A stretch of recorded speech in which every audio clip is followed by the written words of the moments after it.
Et cet invité aujourd'hui, c'est vous, Edoui Plenel, bonjour. Bonjour. Bienvenue sur ce plateau. Vous êtes journaliste, cofondateur et actuel patron de Mediapart, site d'information et d'investigation indépendant qui a 15 ans cette année et qui, pour l'occasion, revisite certaines de ses enquêtes les plus retentissantes dans ce livre intitulé 15 grandes enquêtes qui va sortir le 2 juin. Au Seuil, en 15 ans, Mediapart a publié, dites-vous, plus de 6300 enquêtes, plus d'une par jour en moyenne. On y parle corruption, violence sexuelle, terrorisme. Et dans ce livre en particulier, on retrouve notamment l'affaire Cahuzac, celle des services secrets de l'État islamique, celle de l'argent russe de Marine Le Pen, le cas Adèle Haenel. S'il fallait n'en garder qu'une. Oh, celle qui est devant nous, l'affaire Sarkozy-Kadhafi, qui est, j'allais dire, la mère des batailles, qui est au cœur de ce que parfois le système politique et médiatique français ne veut pas voir, qui est l'ampleur de la corruption. Nicolas Sarkozy vient d'être condamné, comme vous le savez, en appel pour corruption. Un ancien président qui, normalement, devrait être gardien de l'indépendance de la justice, a été condamné, vous savez pourquoi? Pour avoir essayé de corrompre un magistrat. Et donc, l'affaire libyenne n'existerait pas, comme la plupart de ces affaires, sans Mediapart. Mediapart défend depuis sa création ce que j'appelle un journalisme d'impact, un journalisme au service de l'intérêt public. On peut ne pas apprécier tel ou tel article de Mediapart, et c'est normal, c'est le pluralisme. Il faut nous juger sur l'utilité de ce que nous publions. Est-ce que c'est vrai? Est-ce que ça sert l'intérêt public? Est-ce que ça permet de voir des réalités que on essayait de mettre de côté? C'est ce que nous avons joué comme rôle, pas seulement sur la corruption, mais sur le racisme, sur les discriminations. Un autre livre paraît dans la même collection qui s'appelle La haine ordinaire, que nous avons joué sur MeToo, et ça a été une très grosse bataille. Nous avons porté, et nous portons encore, dans une grande indifférence notamment des officiels du cinéma, ces questions des violences sexistes et sexuelles. Parmi ces enquêtes, vous l'avez évoqué, effectivement, il y a le financement présumé libyen de la campagne électorale de Nicolas Sarkozy en 2007, qui vaut, vous l'avez rappelé aussi, à l'ancien président d'être mis en examen, entre autres, pour association de malfaiteurs. C'est dans le cadre de cette affaire qu'est née l'affaire dont vous parliez à l'instant, celle dite des écoutes, dans laquelle Nicolas Sarkozy vient d'être condamné en appel à 3 ans de prison, dont un enferme sous bracelet électronique, pour être tout à fait précis. Il s'est pourvu en cassation. Nicolas Sarkozy est-il, comme il l'a souvent dit, victime de l'acharnement de Mediapart ? Non, il est victime de ses propres actes. Ce qui est frappant, c'est combien il utilise tous les instruments les plus déloyaux pour essayer d'y échapper. Les magistrats indépendants qui l'ont condamné à plusieurs reprises, tout ça a été validé. Il nous a calomniés. Nous l'avons fait condamné d'une certaine manière, puisqu'il a essayé de dire que j'étais un faussaire, que nous publions des faux documents. J'y insiste, tout cela décrédibilise la démocratie. Dans nos temps difficiles, dans nos temps incertains, il faut qu'on ait un peu de tenue. Il faut qu'on se rassemble sur l'essentiel. La démocratie, eh bien, c'est par exemple l'égalité devant la loi. Nous naissons libres et égaux en droit et nous sommes égaux devant la loi. Monsieur Sarkozy et son comportement face à la justice, face à l'indépendance de la presse, et il n'est pas le seul, hélas, illustre ce qu'il avait dit au tout début de son quinquennat et qui, pour moi, illustre un moment de début de dégradation de notre vie publique. Il avait dit en 2009, et c'est intéressant, c'était devant tous les personnels de la sécurité, y compris des magistrats, des gens de l'éducation, sur les questions, et des policiers, évidemment. Et il avait dit « Ne vous laissez pas intimider par la dictature des bons sentiments. » Ah bon? Il faudrait une démocratie des mauvais sentiments? Du laisser-aller, de la vilainie, des mauvaises pensées, de la brutalité, de la virulence, de la laideur, de la méchanceté. Et vous voyez, derrière tout cela, M. Sarkozy, comme tout mis en cause est présumé innocent tant que les condamnations ne sont pas définitives. Il y a des procédures, il a eu droit à tous les recours, etc. Mais vous voyez quelle impression ça donne. Et là, je voudrais vraiment insister sur notre responsabilité, comme dans beaucoup d'affaires. Nous, les médias, nous sommes aussi gardiens de l'esprit de la démocratie, de l'éthique de la démocratie. Quand on voit depuis cette condamnation de mercredi, ça n'a pas fait sauf ici sans doute, mais la une des grands médias audiovisuels. Ce n'a pas fait les manchettes des journaux. Repris quand même. Repris, mais c'est la hiérarchie. Vous savez, le journal où j'ai travaillé pendant 25 ans, Le Monde, a fait sa manchette sur la mise en cause judiciaire de M. Trump, pas sur celle de M. Sarkozy. C'est quand même curieux. Nicolas Sarkozy se dit dans cette affaire comme d'autres la cible d'un combat politique. Il l'a redit jeudi dernier dans les colonnes du Figaro, autre grand quotidien ici en France. Vous avez écrit, Edoui Plenel, à propos de cet entretien, je vous cite, « Un jour viendra où la démocratie exigera des comptes aux médias complices de la dépravation publique. » Ce sont des mots assez forts. Qu'est-ce que vous voulez dire par là? C'est tout le sens de notre combat. Nous nous battons, Mediapart, dans un paysage médiatique français qui a été très gangréné, je trouve, en termes d'indépendance, de prise de contrôle indépendamment du service public par des intérêts financiers qui sont extérieurs au métier de l'information. Vous savez, quand Mediapart sort le scandale des Rafales en Inde, qui va faire beaucoup de bruit et qui concerne le propriétaire du Figaro, la famille Dassault. Vous n'en avez pas une ligne dans le Figaro. Donc, c'est tout simple, c'est que nous, journalistes, pour moi, nous sommes au cœur d'un droit fondamental des citoyens, qui est le droit de savoir.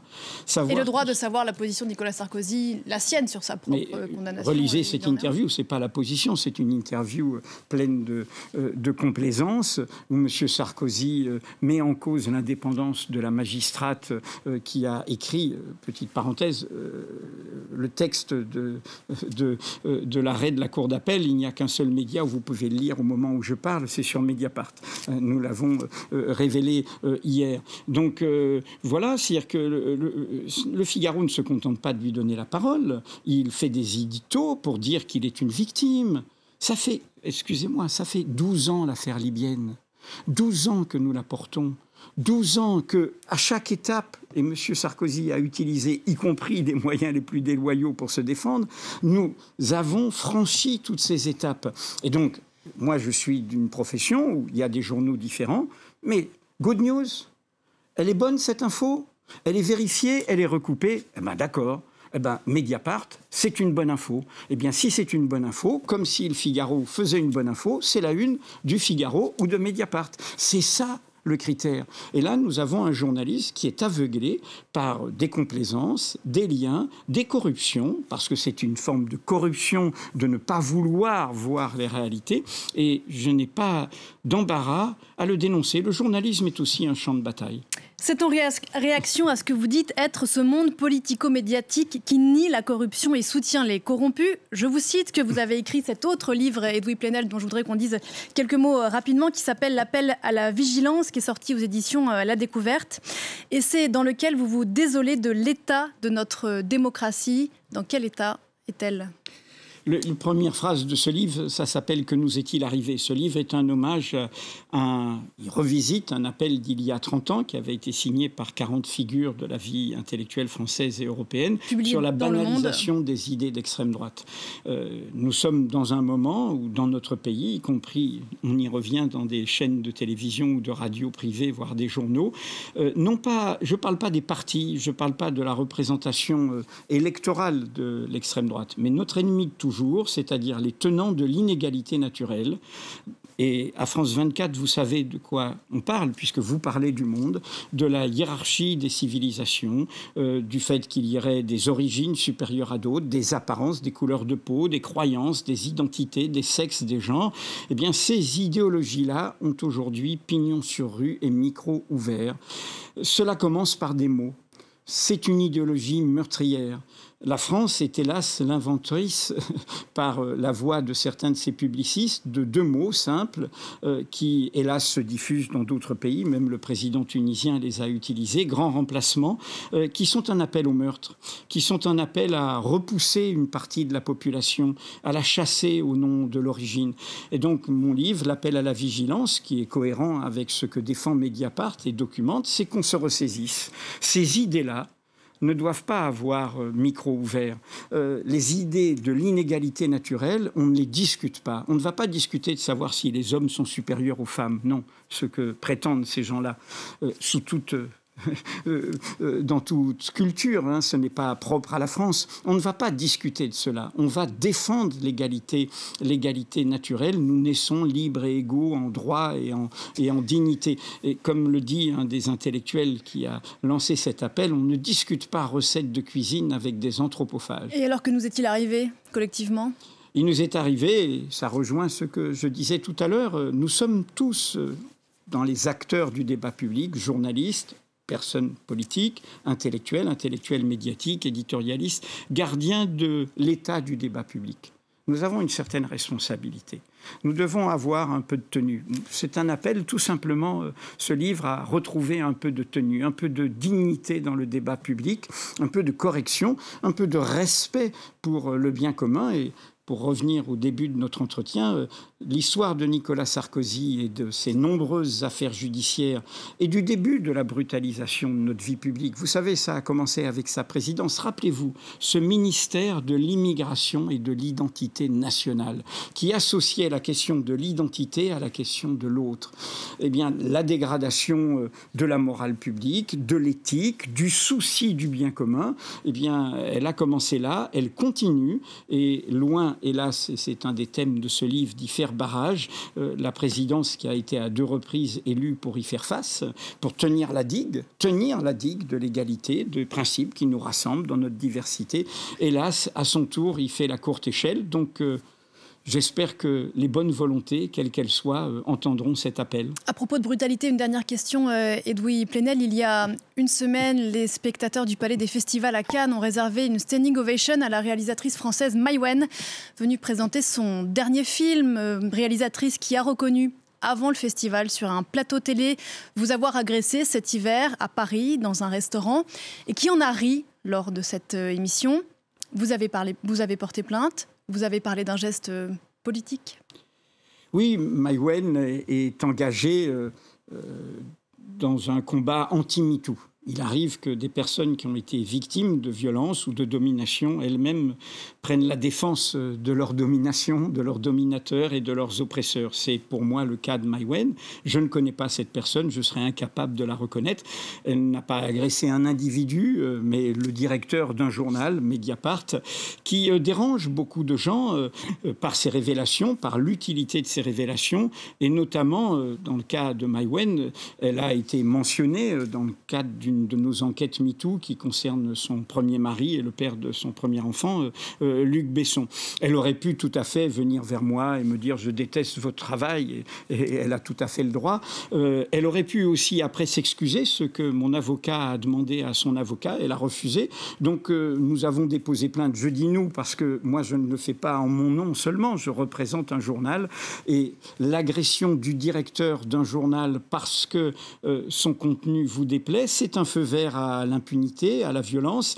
On ne peut pas laisser faire ça au nom d'une impunité liée au milieu social, au monde du divertissement.